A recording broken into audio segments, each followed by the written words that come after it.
There we go. And I think we already covered this, but just raise your hand in the chat at the end for questions and answers, and then our speakers will go through their slides. We have an hour tonight. And with that, I'll turn it over to Sydney. Hi, yeah, thanks, Tess. Thank you everyone for joining tonight. And I'm just going to do a quick overview of what the Stibnite Gold Project is in case anyone isn't completely sure.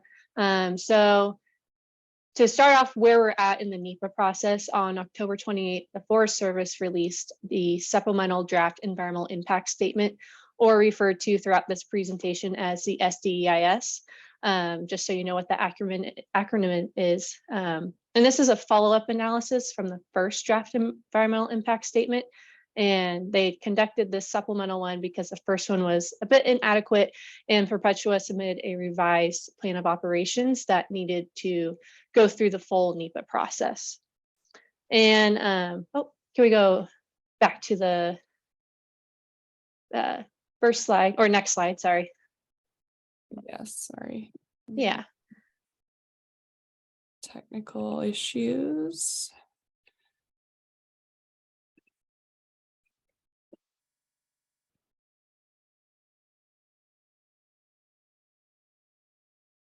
I will. Sorry, everybody. No worries. I'll just keep talking, and then once the map gets pulled back up, I'll point back to kind of what I was talking about. So the Stibnite Gold Project is a massive open pit cyanide leaching gold mine that has been proposed by Perpetua Resources, and it is about 4 hours northeast of Boise and just east of McCall, and just a few hours southeast of Yellow Pine, Idaho. And you may have seen that Perpetua has advertised the antimony at this site, but make no mistake that this is a gold mine. Perpetua's own feasibility report estimated that 95% of their profits will be derived from gold sales alone. And basically this project wouldn't be happening if it weren't for the gold. So it's not really about the antimony, even though they talk about all the perks they think they'll be giving out from those the antimony part. And that Forest Service has presented 3 action alternatives in their SDIS. So first, there's a proposed action, which is, or I guess I'll go through the descriptions in a little bit. The proposed action, the Johnson Creek route alternative, and then the no action alternative, which just means after the initial cleanup that Perpetua is doing right now, the operations will stop. So no mining will happen from Perpetua right now. But the main differences between the proposed action and Johnson Creek is the routes that they're going to use to access the mine site. The proposed action will primarily use Burnt Log Road as their main route once mining operations have started. At first, they'll use Johnson Creek during the construction period, and they will also be constructing on Burnt Log Road to widen it to make sure that it is suitable for the amount of traffic that are going to be running on it. And also one of the big issues here, so I'll point out on the map, or I guess this red line, if Tess, you want to follow the red line here, that is Burnt Log Route. And you can see up north towards where the site is, it runs right by the Frank Church River of No Return Wilderness. So that's one of the main concerns with the route. It also goes right by Burnt Log Creek, which is eligible for the Wild and Scenic designation. And then also the Johnson Creek route is the orange line that kind of undergoes the purple line here on the west side of the mine site. And this is the one other alternative they proposed, and this alternative was developed to evaluate potential reductions in impacts to various resources caused by the Burnt Log route. However, there's still, no matter which alternative they choose besides a no action alternative, there's still going to be adverse impacts on the environment with either option. Next slide, please. And so the project component consists of 3 open pits, the Yellow Pine, West End, and Hanger Flats. Yellow Pine and West End are up in the north area here, and then Hanger Flats is kind of right in front of the TSF buttress impoundment, right? Yes, where Tess is pointing out. And in general, the mine site infrastructure will impact between 3,000 and 3,200 acres, depending on the alternative.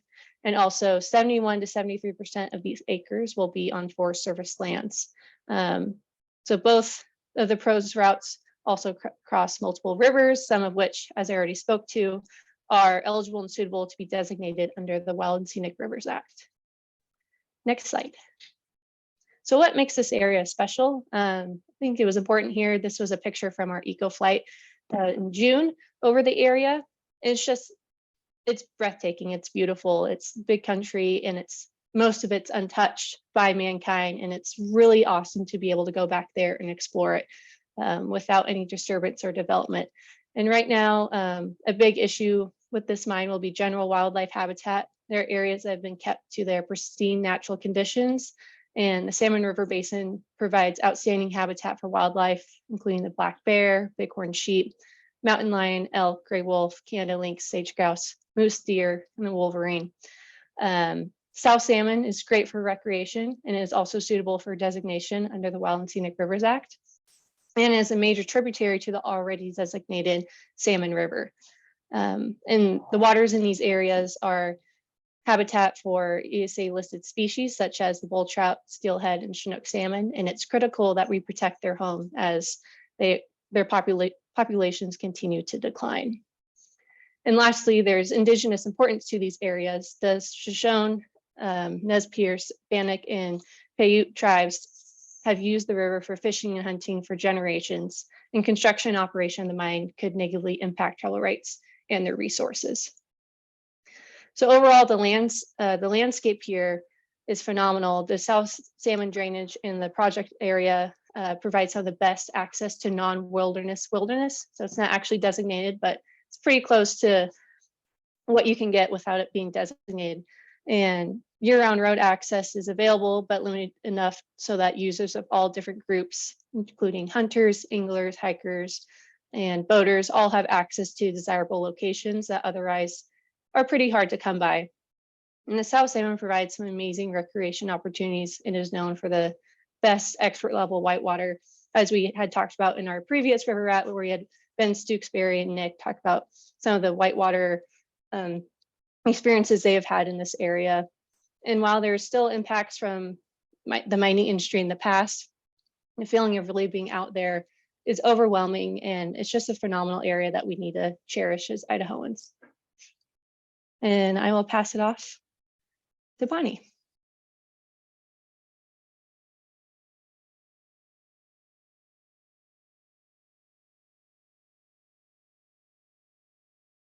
And mute.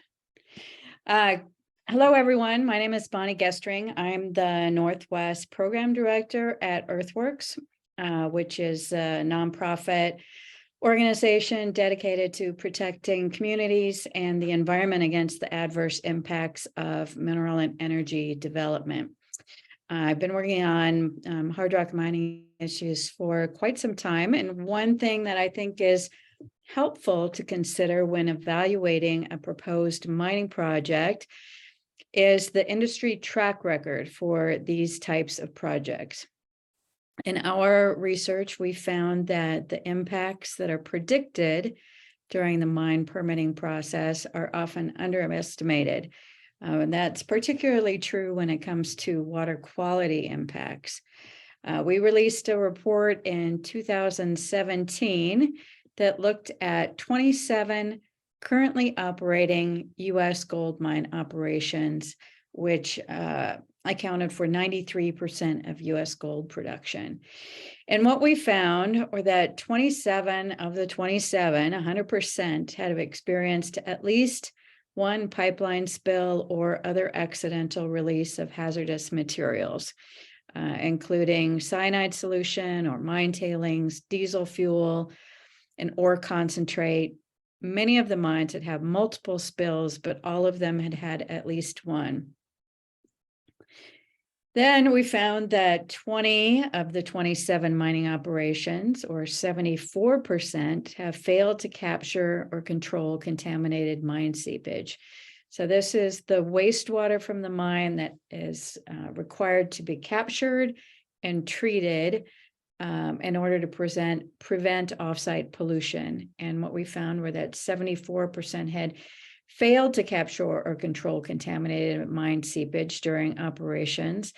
And The seepage of cyanide solution was one of the most common impacts, and the development of acid mine drainage was associated with some of the most lasting impacts. Next slide. And then, of course, it comes as no surprise that there were impacts associated with the failure to control this material. There were water quality impacts to surface and or groundwater at 74% of those mines, including impacts to drinking water supplies for residential homes and businesses, loss of fish and wildlife habitat, and fish kills.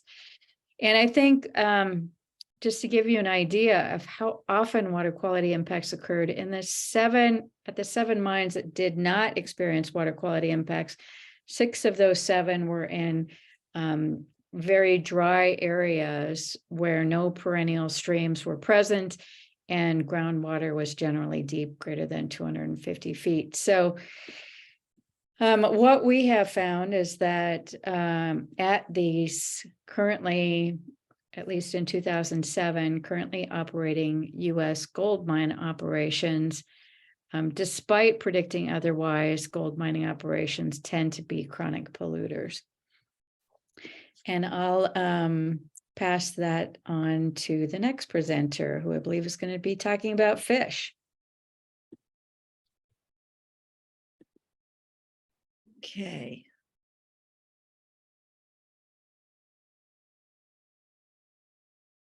There I am. Okay. Am I unmuted? Okay. You are. You're good to go, Mary. Thanks. All righty. Hello, everyone. Thanks for coming tonight. I'm Mary Farrow-Pedersen. I'm a board member of Save the South Fork Salmon and the Idaho Conservation League. The Save the South Fork Salmon is a grassroots organization in Valley County that promotes information about Stibnite mine and about keeping the South Fork saved. And here we are in a rally in the snow a couple of years ago. I'm a fish biologist and I worked for the Forest Service around Stibnite during gold mining in the 90s with a large-scale environmentally messy abandonment by those miners through restoration efforts, very significant with Superfund and the Nez Perce tribe, and now with more proposed gold mining. I don't have all the answers, but here's some food for comment writing thought with some page numbers from the supplemental draft environmental impact statement that Sydney referred to. Next slide. The South Fork Salmon River ecosystem's been a thriving home for salmon, steelhead, and bull trout, all now dwindling towards extinction, as well as for Idaho state fish, the cutthroat trout. The salmon, like these juvenile Chinook here, and steelhead travel close to 1,000 miles up and down the Salmon, Snake, and Columbia rivers to the Pacific Ocean to complete their life history. The South Fork Salmon River still supports a wild assemblage of these 4 species. This is not only rare in the Northwest, it's a testimony to the South Fork's resilience, if only allowed. The South Fork is a linchpin for restoration of these fish populations. This includes the East Fork of the South Fork, which runs through Stibnite Mine, and it deserves our best stewardship. Next slide. The environmental impact statement, which was authored by the Forest Service, claims irreversible losses to these fish. You can see this is a steelhead from the South Fork that was caught in the late 80s. Some of you may recognize it. Joe Tomoleri captured it for all time in his artwork of the steelhead of the South Fork. The mine has the potential to not only preclude restoration, but to fatally impact and limit future options for these fish and their habitat. The Forest Service claims that the Stibnite Gold proposal would render all of these species, quote, subject to potential irreversible losses due to loss of aquatic habitat, direct mortality, and incidental injury. And you can see the page number on the slide. Next slide. So what are these predicted impacts? Predicted impacts, like Bonnie was saying, may or may not be the case. Usually they're worse. Temperature is predicted to be increased. Bull trout, like this big guy here, are in particular highly sensitive to increases in water temperature, as are all of these salmon and trout species. Stream temperatures are predicted to increase up a minimum of 6.8 degrees centigrade. That's like over 40 degrees Fahrenheit, to levels lethal to salmon and trout. And that's on page 2-146 in the EIS. And that does not include unanalyzed effects of climate change. Next slide, please. Water quality. The documents also predict an exceedance of mercury, arsenic, and antimony in times and places in mine area streams, some to lethal levels for these fish. Next slide, please. Another predicted thing to occur is that decreased habitat. And this would occur from mine rock, which has been dug from the ground and being placed in streams because there needs to be a place for all of the waste rock and the toxic tailings.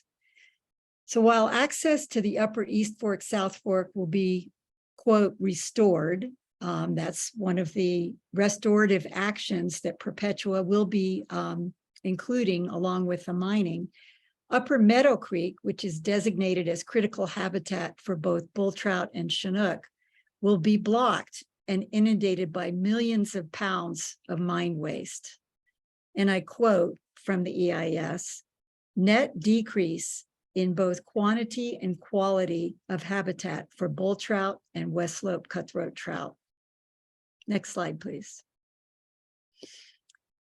Less optimal Chinook habitat will occur. Now, that's not what did this one in. As you probably know, salmon expire after they spawn, and this is a carcass from one of the South Fork streams.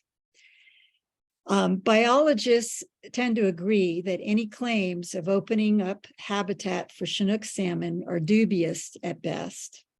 The Forest Service states that impacts from this project may, quote, temporarily or permanently displace Chinook salmon from several mine site streams.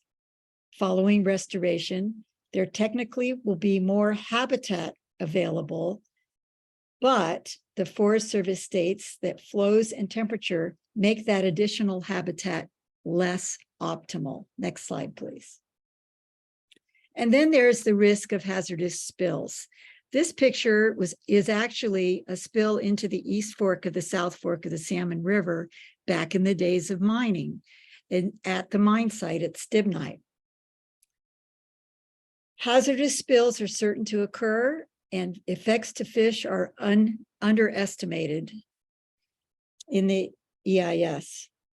The hazardous materials that are going to be coming back and forth through our communities, our highways, and into the mine site along the rivers include diesel fuel, other fuels, explosives, acids, and toxic materials like the cyanide that Bonnie talked about. But dangers are posed by these reagents are not discussed. In addition, no project-specific spill risk calculations for the numbers of hazardous material spills or the probability of at least one spill are found in the supplemental EIS. Thirdly, the EIS only considered the transportation corridor from the junction of Highway 55 and the Warm Lake Highway near Cascade to the mine site. The true measure of the communities and environment at risk extends to the distribution points of these reagents that are brought to the mine, and then the destinations of the ore concentrate and waste taken, i.e.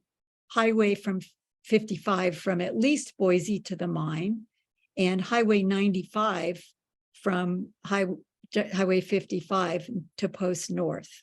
Next slide, please.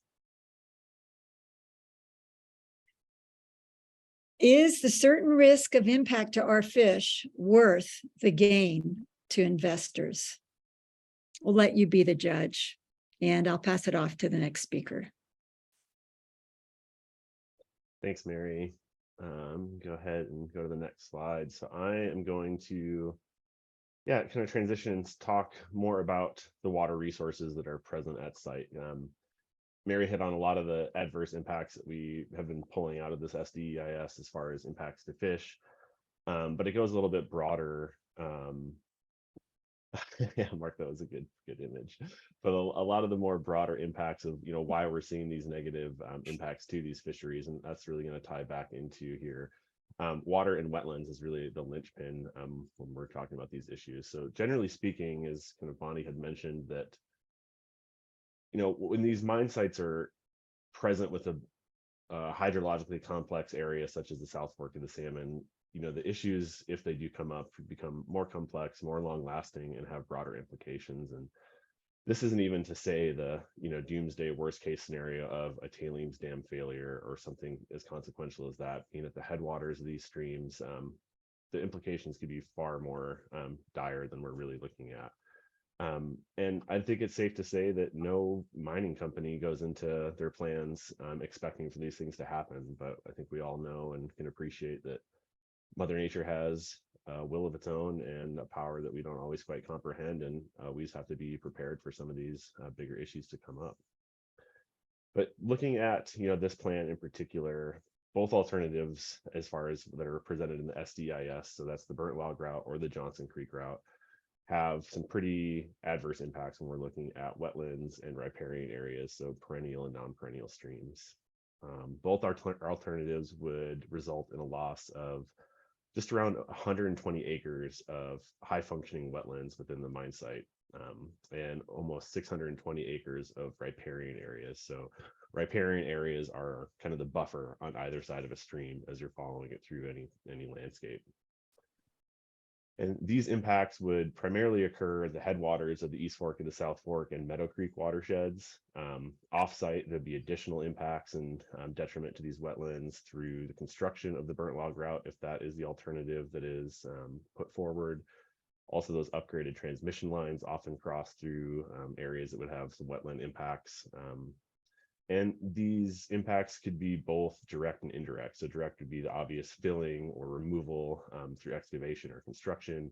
And indirect would be the dropping of the water table, because they're going to have to lower the water table, pump a lot of water to do this open pit mining.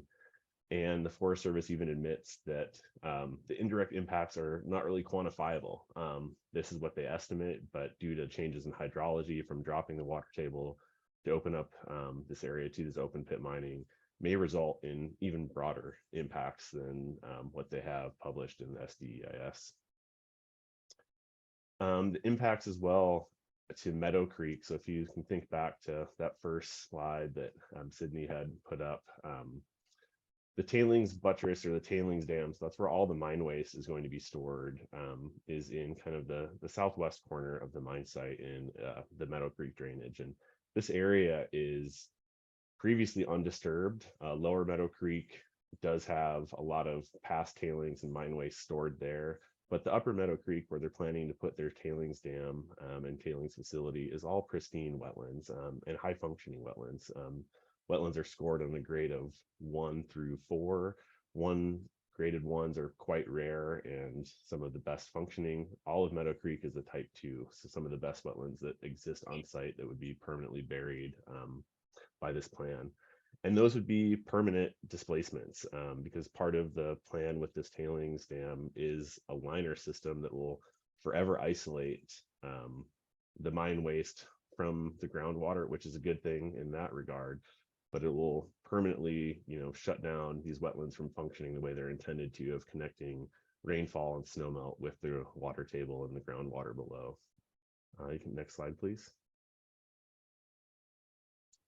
And when we're looking at some of these impacts to fish and what that really means for water and water temperature and chemistry, a lot of the streams, pretty much all of the streams in the site, are going to be altered in some way. So this image that we're seeing here is an example of a liner in a ditch that would move either groundwater, rainwater around a mine feature to prevent that contamination.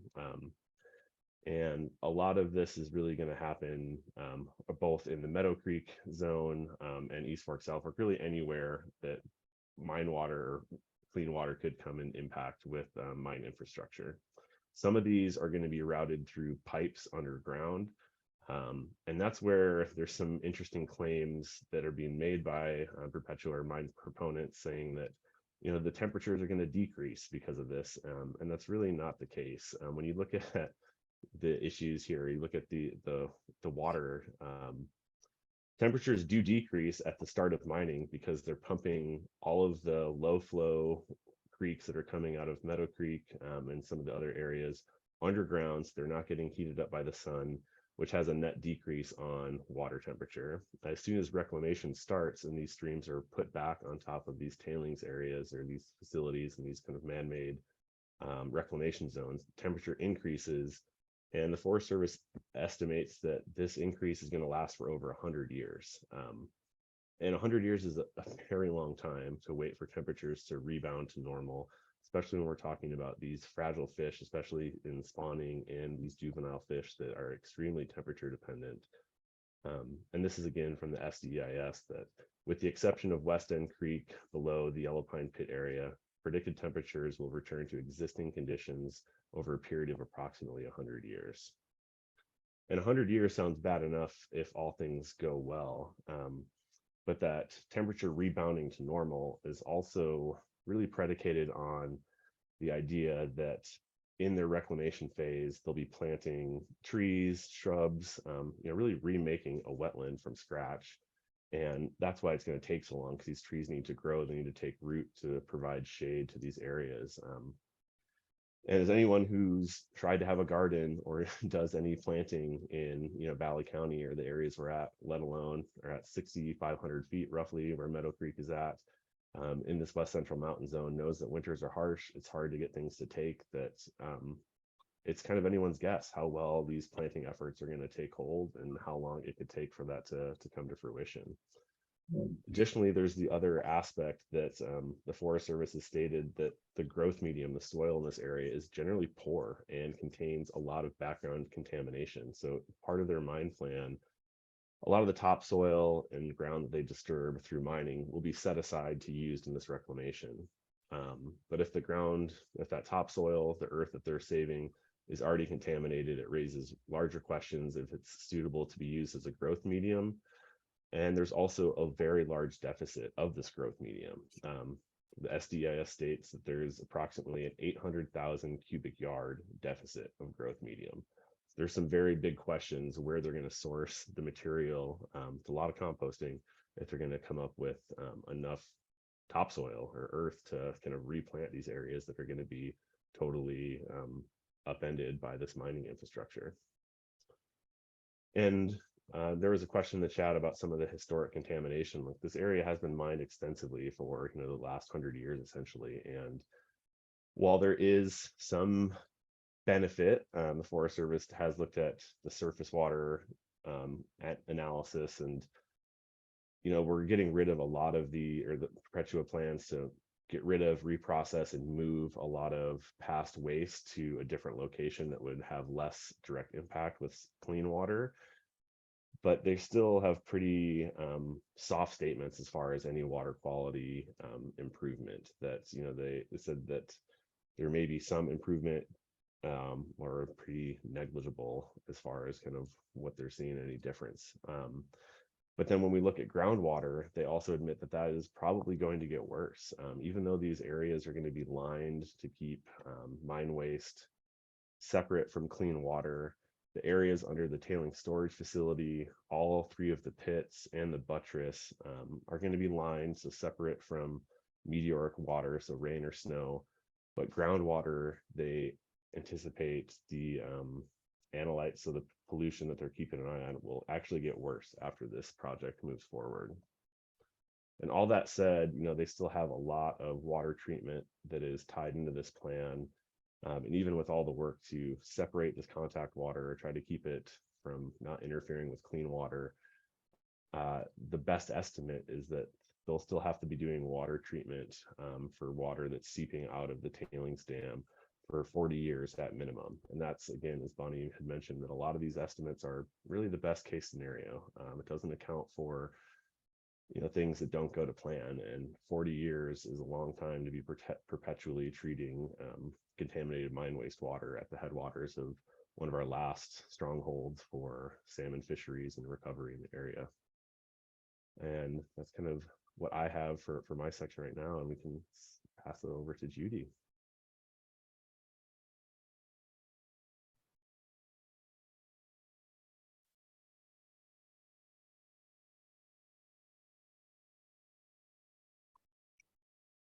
There we go. Hello, everyone. My name is Judy Anderson, and I'm with Save the South Fork. And I'm not an expert. I'm just a grandmother who, like many of you, is stricken with the idea that my grandchildren might not have a habitable planet. So I feel that climate change is the elephant in the room. It's hard to talk about climate change because of all the cultural, political resistance, the greenwashing, disinformation, but also because of our own feelings of guilt and loss and grief. We get kind of muddled up in it. That's why I really like the cut to the chase attitude of Antonio Guterres, the Secretary General of the UN, who said at the COP27 meeting last month that we are on a highway to climate hell with our foot still on the accelerator. Humanity has a choice: cooperate or perish. Hard words, but true. So that is the context in which I want to embed my remarks on the DEIS and climate change, the challenge of our century, where climate change is given such a short shrift, dismissed and handled with incredible irresponsibility by the Forest Service. So there's two issues with this gold mine and climate change. Number one is that the project is extremely energy intensive with corresponding high greenhouse gas emissions. And the second issue is the effect of It's recognizing the effect of a rapidly changing climate on the SDIS projections of not only the impacts of the mine, but the proposed mitigations of the impacts.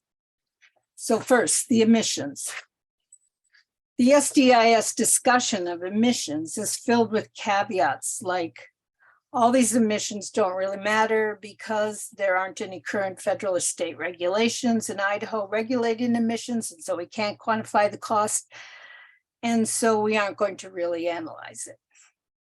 My question is, so emissions should not be considered? So no one has responsibility for them? And the other thing they continually say is, well, the emissions aren't that very big compared to the whole state or the globe, so let's just forget it. Yet the Council on Environmental Quality says that the challenge of climate change is that although it can't be said to be caused by any single action, it is exacerbated by many series of actions. Therefore, federal agencies cannot ignore an analysis of the impacts of climate change on their proposed actions, because the emissions only represent a small fraction of global emissions. They cannot use that excuse for deciding not to consider climate change impacts under NEPA. The calculations of emissions in the DEIS is problematic as certain sectors are left out. If you look at the table 4.4, it lists the tons per year, but it leaves out years 9 through 40.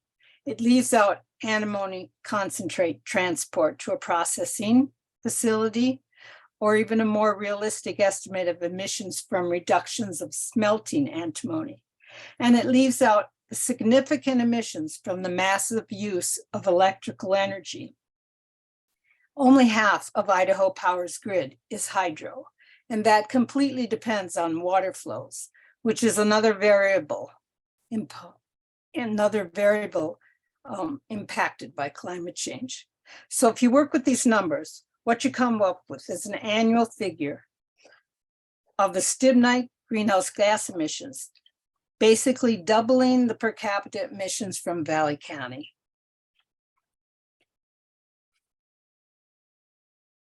But the SEIS doesn't say anything about that.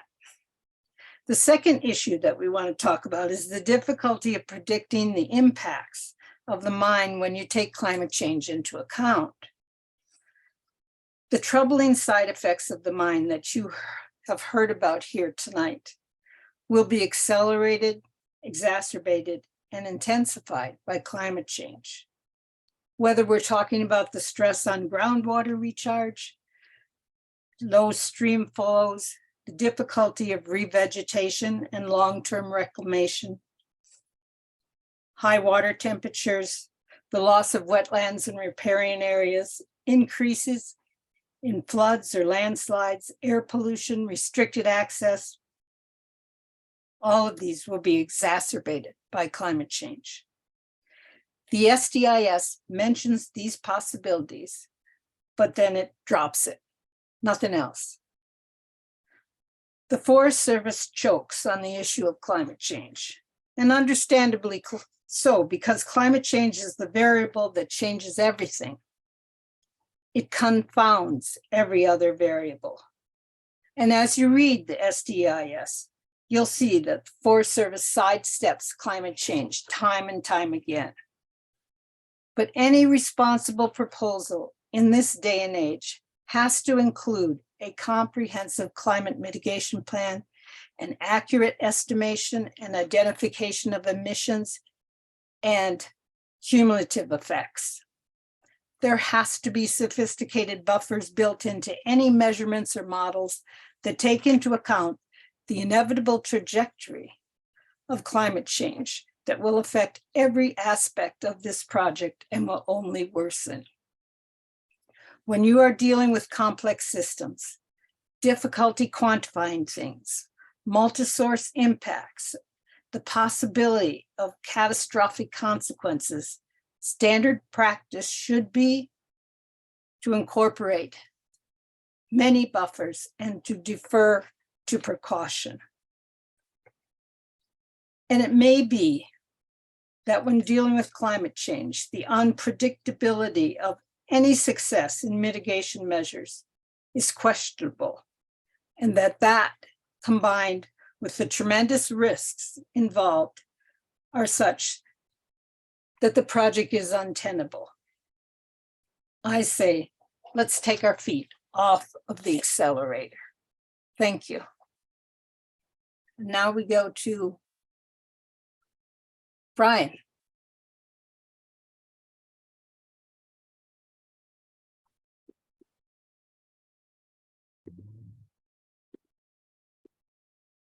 Hi, everyone.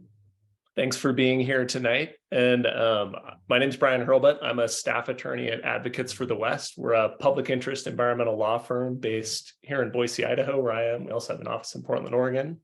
And we represent conservation groups, big and small, and tribes around the American West to protect wildlands, wild rivers, fish and wildlife. And as a lawyer, I'm going to talk to you a little bit about one of our nation's most important environmental laws, which is called the National Environmental Policy Act, or NEPA. And it's because of NEPA that we're even here talking about this EIS that the Forest Service has prepared and submitting public comments on it. It's not as if we're just encouraging you to write a comment letter to the Forest Service in hopes that they might take a look at it, but we have environmental laws in this country that require federal agencies like the Forest Service to solicit comments from the public, factor those into their decision-making, and respond to those comments when they make their final decision. So so first I'm going to talk a little bit about NEPA and kind of why we're here and where in the NEPA process we are, and then I'll give some general tips of things to think about in crafting comments that hopefully you'll submit to the Forest Service. So the main requirement under the National Environmental Policy Act is that anytime the federal government's going to take some kind of action that may have a significant environmental impact, they have to prepare one of these environmental impact statements like the Forest Service has drafted for the Stibnite Gold Project mine. Little court quote here, the EIS requirement ensures that federal agencies are informed of environmental consequences before making decisions, and that the information's available to the public.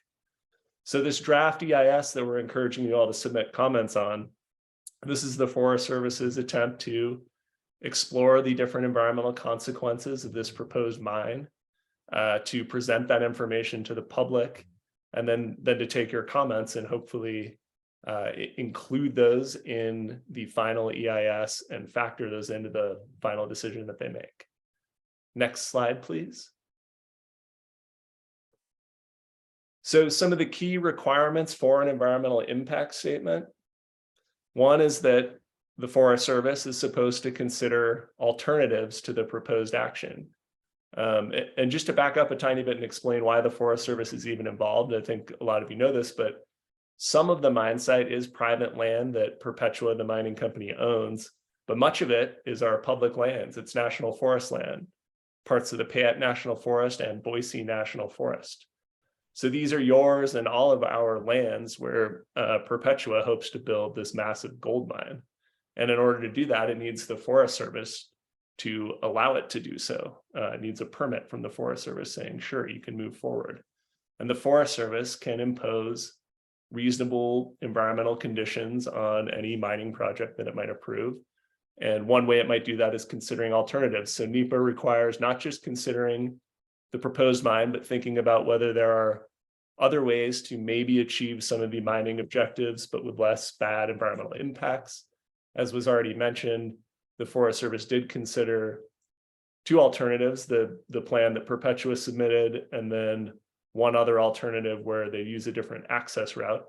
And while there's certainly some important differences in the impacts between the different access routes, unfortunately, so far, the Forest Service is not considering any difference in the actual mining. It's just the access routes that are different in the two alternatives. So one key problem, I think, with this environmental impact statement is there's no alternatives being considered that may involve less mining or different timing of mining or different types of mining that won't have the full destructive scale of the project as proposed. Both the alternatives that are in the EIS now have the same amount of mining, 3 open pit mines, huge, massive tailings pile for all the waste rock from the mines. And the Forest Service should be considering alternatives to that. Another key requirement in these environmental impact statements is to take what's called a hard look at the different environmental impacts. So whether it's wildlife, fish, water quality, climate change, the Forest Service is supposed to gather accurate data and information, consider the latest and best science, and factor that into its analysis. So a key thing in comments is to point out different impacts that the Forest Service might not have looked at, different data it might be ignoring, data it might be relying on that's outdated, studies it hasn't considered, or just issues it hasn't considered at all. And then, as already mentioned, a key part of an EIS is taking public comment and factoring those into the final decision. Next slide. So the Stibnite Gold Project EIS process, just to explain kind of how we got to this public comment period where we are right now. So back in 2016, Perpetua submitted their plan of operations to the Forest Service. This was basically their proposal for what this mine would be, saying, hey, Forest Service, we want to build these 3 open pit gold mines, huge tailings waste pile, etc. Do we have permission to do that? So in 2017, the Forest Service took its first round of comments. Those are called scoping comments. That's before there's any draft EIS. That's just when the Forest Service notifies the public that this project's being proposed and takes initial comments. So then in 2020, the first draft of the EIS came out. Conservation groups, tribes, concerned citizens, and others submitted comments then. And as was mentioned at the top of these presentations, the Forest Service did go back and spend the last 2 years revising the EIS to attempt to address some problems from the EIS and to address changes that the mining companies made to the plan in the meantime. And so that's where we are now, is 2022 supplemental draft EIS comments. This is the period that we're in now. This second version of the EIS is now out for comment. What happens next is maybe a little unclear. I think we're hopeful that the Forest Service will realize that there's still a lot of problems in this EIS and they can't approve the project now, and that if they're still on track towards approving it, they're going to need to prepare a supplement to the supplemental draft EIS or a revised supplemental draft EIS and take additional public comment. But anyway, if the project does keep moving forward, eventually the Forest Service will finalize the EIS and then eventually issue a final decision saying, we've looked at the alternatives in the EIS and the different environmental impacts, and we're choosing to not allow the mine, choosing to approve the mine as proposed by the mining company, or to approve it under some different alternative. And so that's where this could all go eventually, if it makes it that far. Next slide.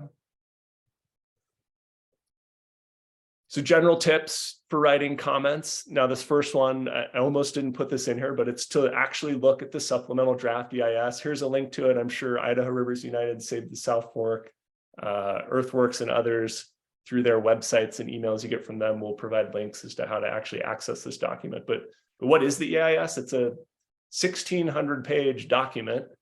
It's pretty well organized. There's a wildlife section where the Forest Service purports to look at the different impacts the mine will have on wildlife. There's, water quality sections, fisheries sections.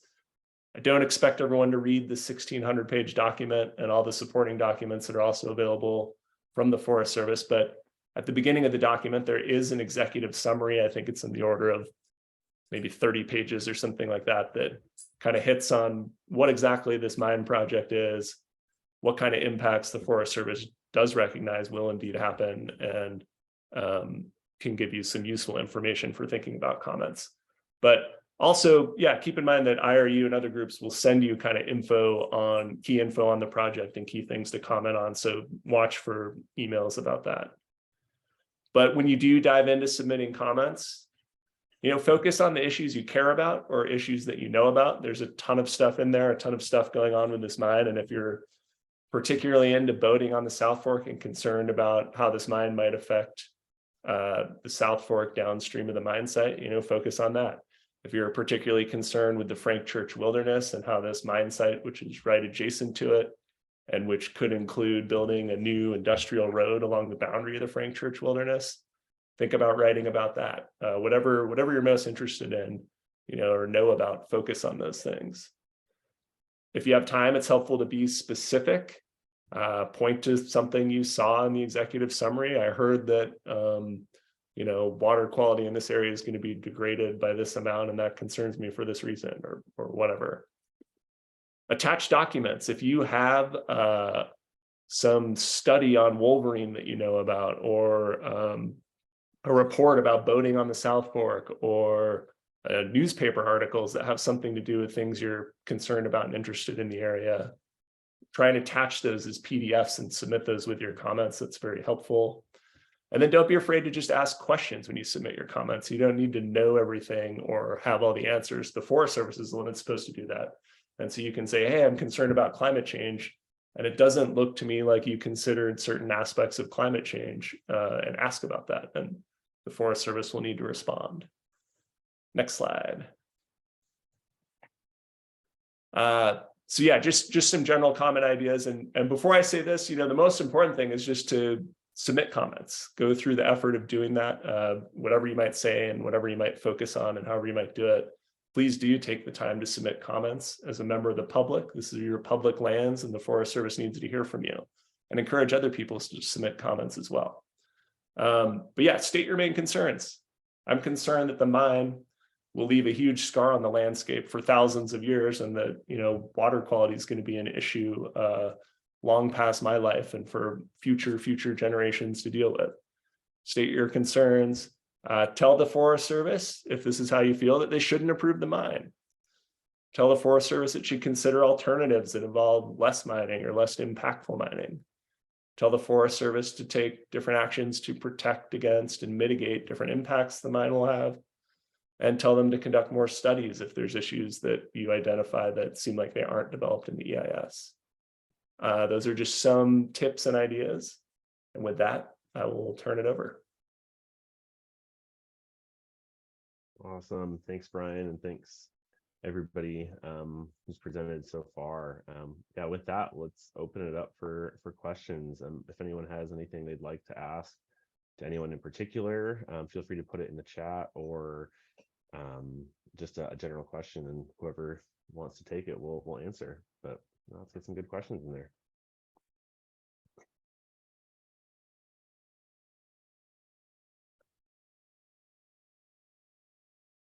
Mark had a question early on about kind of some of the existing, I guess, water quality issues that are happening at the site. And I don't have specific quantity or quantifications for that, but it's pretty broad. That there's so much mine waste left there that's really has contact water running directly on top of it, that really anything that can be done there hopefully would be an improvement. And I think someone asked, how many years will mining be taking place?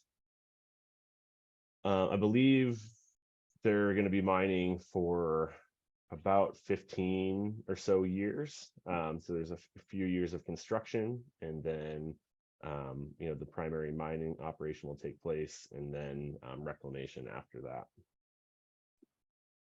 I think there's a concern that often once these mines get going, they then kind of identify additional areas they want to mine or deeper places they want to mine. So even though this current proposal might only involve 15 years of actual mining, not counting the kind of construction and then reclamation, there, it could just lead to more and more mining for a longer period.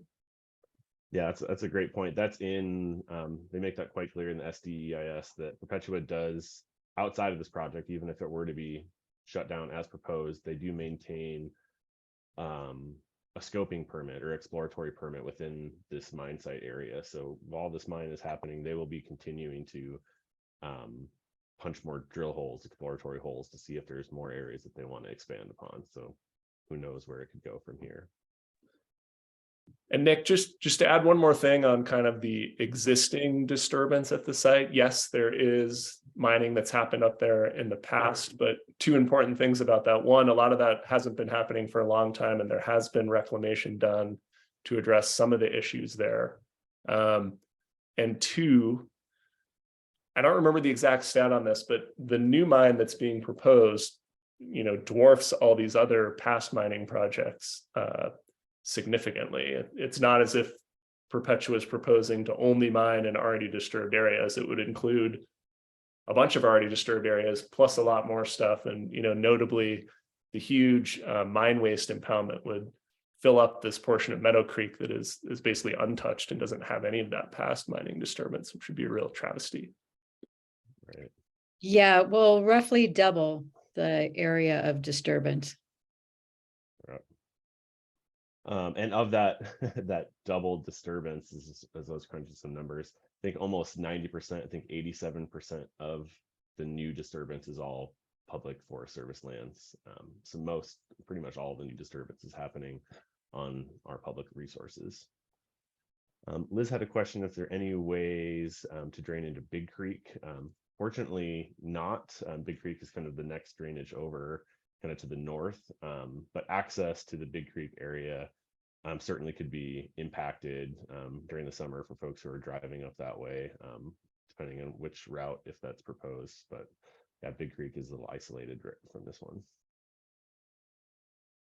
And then we have, you can see arsenic and cyanide leaching out of the tailings piles as visiting the site, and that is correct. Thankfully, there is some reclamation that has happened, and the Forest Service, the Nez Perce tribe, have done a lot of great work in the past trying to address these things. That I think that's a great thing to point out, that the argument is often made that through this mine we can clean up the site, but it's a misnomer. That it can be addressed in other ways without having to mine first to get some of these issues cleaned up. Let's see. And Brian had asked about a deadline that Yeah, January 10th is our deadline for comments. So that has to be by midnight, so 11:59, January 10th, to get those comments in. So you can get it all in at any point. They're all weighed equally, whether it's submitted today or at the very end. And Brian, you can correct me if I'm wrong. You can submit multiple comments. Like if you comment today, if something is bothering you and more information comes to light, there is not a limit to how many comments an individual can submit on this project. So, yeah. Let's see.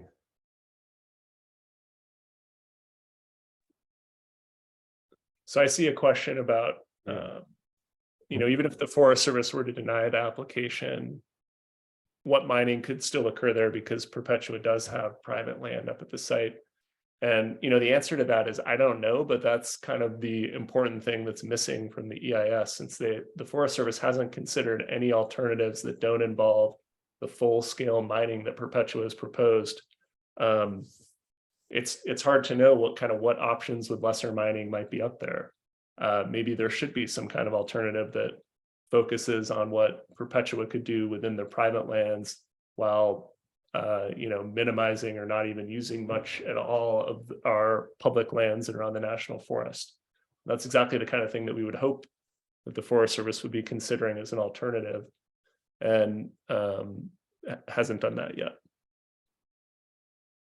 I see a really good question from Bryce about benchmarks the Forest Service could be using to determine if an impact is too large. And unfortunately, given some of the other laws that govern hard rock mining, there really isn't a benchmark. The Forest Service has stated that based on the mining laws, that hard rock mining is the best use of public lands. So they believe they're beholden to find ways to work with these projects. They don't believe they can say no. They can say no or yes and put different requirements on the project. But that's kind of the main issue that we have with some of the mining laws out here in Idaho, at least, that govern the hard rock mining on our public lands. I can touch on Tom Stewart's question regarding the importance of the South Fork and East Fork, South Fork of the Salmon River. He asked, given that ESA listed fish live here in this critical habitat, are there special areas where comments can focus? If you're looking specifically in the SDIS, there is a specialty report on special designations, and they refer to wild and scenic rivers in this area, and they focus on the South Fork. What I've found so far, that the analysis on the wild and scenic rivers is very narrow. It does not analyze their tributaries, such as the East Fork, South Fork of the Salmon River. So that is something where I would direct your focus to if you want to analyze those habitats, is definitely in special designations, as well as in the fisheries specialty report. We'll touch on some of those issues as well. But yeah, really focus on that. Their scope of analysis on these special waterways is very narrow. It does not, and they do not look upstream to designated wild and scenic rivers, and they don't look at their tributaries at all. So I think another key point on fisheries impacts is, a lot of the Forest Service analysis is, well, yeah, this is going to be bad for fish while over the next 30 years or whatever, while the mine's being constructed and operated. But eventually it's going to get better. But I think, as a lot of us know, there's some serious uncertainty as to whether our threatened and endangered fish in Idaho have 30 more years. And so I think it's important to emphasize that just kind of blowing off 30 years of bad impacts to fish as being some kind of short-term impact is not appropriate. Yeah, that's a great point. And I think the economics of having healthy rivers, both from a guiding community and recreational fishing license sales, that's a renewable resource in the truest sense. That this gold mine is short-sighted and temporary and does not really benefit the people of Idaho long term. Audrey had a question about what is Perpetua doing at the site now. It seems like they're moving ahead full steam, and that has to do with some Superfund cleanup that Perpetua has engaged with the Forest Service and the EPA to address some of the legacy issues that they essentially inherited when they took over claims in this site. And So they're basically right now working on some cleanup that falls outside of their proposed plan.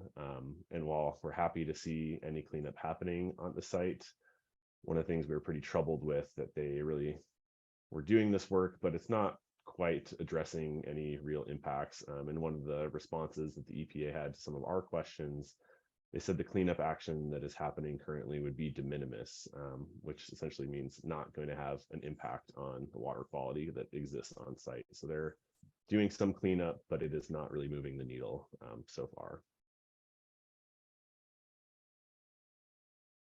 Let's see.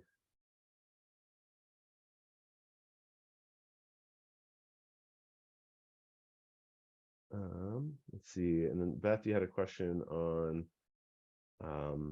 kind of ecosystem services. I think that's a great question. That I know that there is a study being produced by some local businesses in McCall on just kind of a more independent economic impact, but I don't think there's been a specific economic analysis on these ecosystem services of what's the value of clean water or a healthy fishery. But we do know that, you know, just the recreational based economy and these sort of resources are huge economic drivers. I don't want to make up numbers, but I saw a report from Outdoor Alliance just a little while ago that really had some pretty staggering numbers of nationwide revenue from the guiding and just recreation industry that I think anyone who spent time in those spheres really understands that those are huge drivers for a lot of these smaller towns that are long lasting and robust economies, certainly, but that's definitely a big blind spot in this analysis as far as what's at stake here.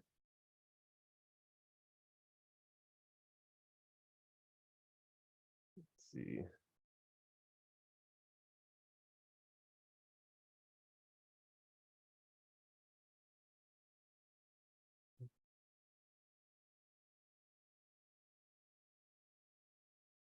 Trying to get caught up with a lot of good questions in the chat. Thanks everybody for all the great ones that are coming out of here. Trying to think if there's, I think we've addressed quite a bit of them. I just want to make sure I'm not missing anybody here. One that came up in the chat is about bonding, and Bonnie, you might be a good one to answer this, but I think it's a pretty important and interesting issue that hasn't come up yet. Yeah, mining companies are required to provide a reclamation bond before they get a permit to mine. That is one of the challenges that we've seen sort of repeatedly within the industry is calculating that what they call financial assurance or reclamation bond to adequately cover the cost of cleanup if a mining company files for bankruptcy. And that becomes incredibly challenging, especially when there are long-term impacts like 40 years of water treatment after the mine closes, because it's incredibly difficult to calculate what those costs will be. What will energy costs be 5 years or 10 years or 20 years? What will labor costs be? How do you accurately calculate what those long-term cleanup costs will be when they extend so far, particularly after the mine closes? So we consistently ask the agencies to provide that estimate as part of the NEPA process, and typically they don't. But we encourage people to put that in your comments, asking the Forest Service to include the financial assurance calculation in the EIS so people can comment on it, because ultimately when they fall short, then those cleanup costs fall to the taxpayer in terms of ongoing liability for reclamation of the site. A lot of these mines end up in the Circle program under EPA Superfund, and the cleanup costs are borne by U.S. taxpayers. So it's a good and a really important comment to make. Excellent, thanks, Bonnie. Well, Bryce asked, what have we spent for cleaning up the first rounds of mining? That's a great question. I don't have figures, but I know it's already quite large. There's been a lot of money already invested and was continuing to be invested. I think it's important to point out that a number of organizations, the NESPERS in particular, spend millions of dollars annually on fisheries recovery in Johnson Creek and in the East Fork zone. That all those investments into this fishery are at risk if we're to move forward as is.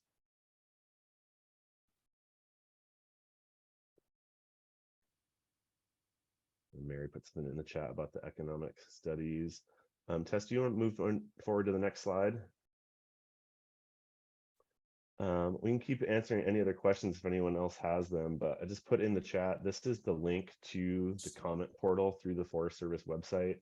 So you can work on your comments individually or outside of there. It can be a PDF, a Word document, and you can attach it, or you can type it all in their word processor that they'll provide for you.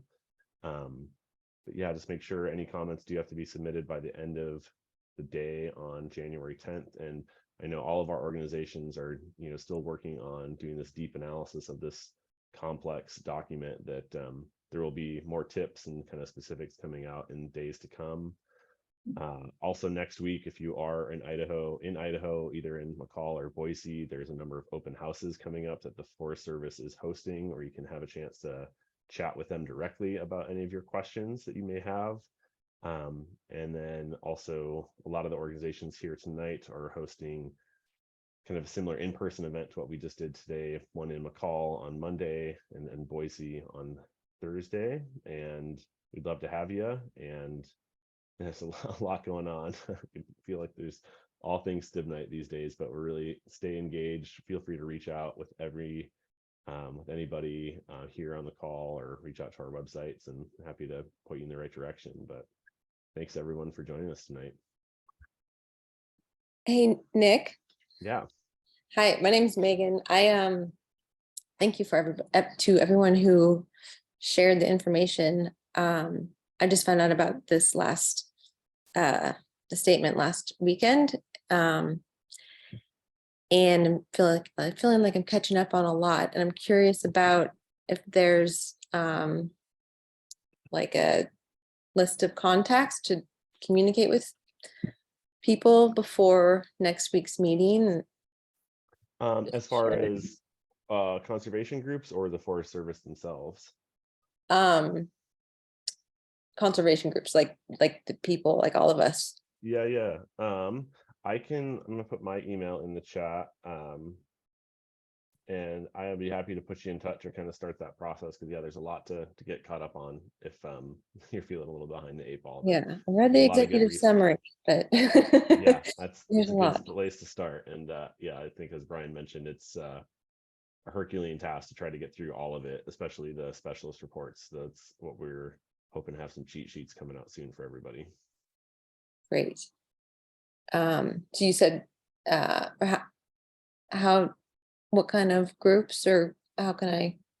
I put my email in the chat, and then if you just want to send me a message, I'd be happy to kind of dive into some more ways to connect with folks here in the coming days before those meetings. Yeah.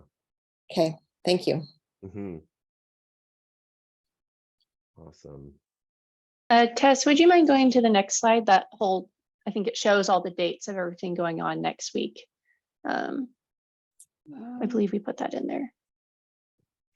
That is the last slide, but Oh, maybe not. Never mind. throw that web page in the chat. If you go to Idaho Rivers, idahoverivers's/Stibnite-comments. I'll pull up the page. Freshly created today, or just at the top of the Idaho Rivers page, go to the River Rat page, and it's the first white bar on the website, and then all the last River Rat date and all the comments meetings are also there. Also, if you're in Missoula, Montana on December 9th, we will have a comment writing party at Love Boat Paddle Company. Quick plug for that. Great. And then one last question I saw that Michael put in there as far as remediation data. Unfortunately, a lot of this is kind of between different organizations, from EPA, Forest Service, private, that there isn't really a good single source for the work that's been done up there. It's kind of a lot of homework digging to kind of make sense of what's happened up there. So that's part of the issue as well, that we're trying to unpack here and put into clear language for everybody else. But great. Well, thanks everybody. Thank you so much for the questions and spending part of your evening with us. And I really appreciate everyone's support and engagement in this issue. Have a good rest of the night. Thanks, everybody. Thanks to our hosts.